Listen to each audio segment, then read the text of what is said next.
Hello and welcome for another tips and tricks. So ngayon ay magkakaroon tayo ng isang simpleng tips, na kung saan ay malalaman natin yung paraan upang maalis ang restrictions o warnings, sa ating Facebook account o Facebook page. At kung hindi ka pa nakapag-subscribe sa channel na ito ay pa-hit ng like, at pa-subscribe na din po sa channel natin. So let's proceed.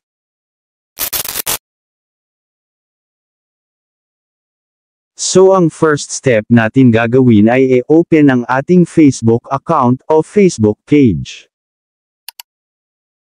Then i-click ang three lines sa upper right corner. And then dito ay i-click ang gear icon. At dito sa Meta Account Center ay i-click nyo naman ang See More in Account Center. Then scroll nyo lang, at dito sa Account Settings, ay i-click ang Personal Details. Then i-click ang Identity Confirmation. Then dito ay i-click nyo naman ang Confirm Your Identity. Pagkatapos ay back na kayo sa main page ng Facebook nyo. At pagkatapos ay i-click ang inyong profile. And then ngayon ay screenshot naman natin ang ating Facebook profile. At matapos ma-screenshot ang profile, ay back tayo sa homepage ng ating Facebook. At i-click ang three horizontal lines sa upper right corner. Then dito ay scroll nyo lang at hanapin ang Help and Support, pagkatapos ay i-click nyo ito. Then dito naman sa Help and Support, ay i-click ang Report a Problem. Scroll up at i-click ang Continue to Report a Problem.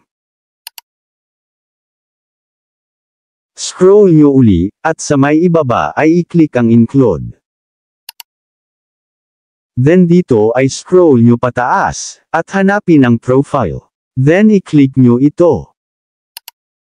So dito ay gagawa po tayo ng report, upang alisin ni Meta yung restriction sa ating Facebook page or Facebook account. So pwede nyo gayahin itong gagawin ko. Dear Facebook team, please remove my Facebook account, page restrictions. I promise to follow your community guidelines. I hope for your kind and consideration. Thank you Facebook team. At pagkatapos ay i-upload natin yung screenshot ng ating Facebook profile, i-click ang Upload from Phone.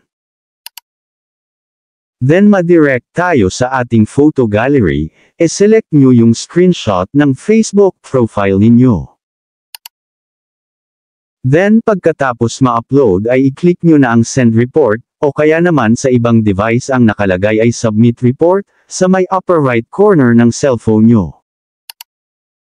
So ayan, sana po ay nagustuhan nyo ang video natin ngayon, at maraming salamat po sa mga nag-subscribe, at kung bago ka palang napadaan sa channel na ito, at gusto mo ng mga ganitong video, ay huwag po sana kalimutang mag-like, subscribe, at pindutin ang notification bell button, upang updated po kayo once na mag-upload ako ng bagong video.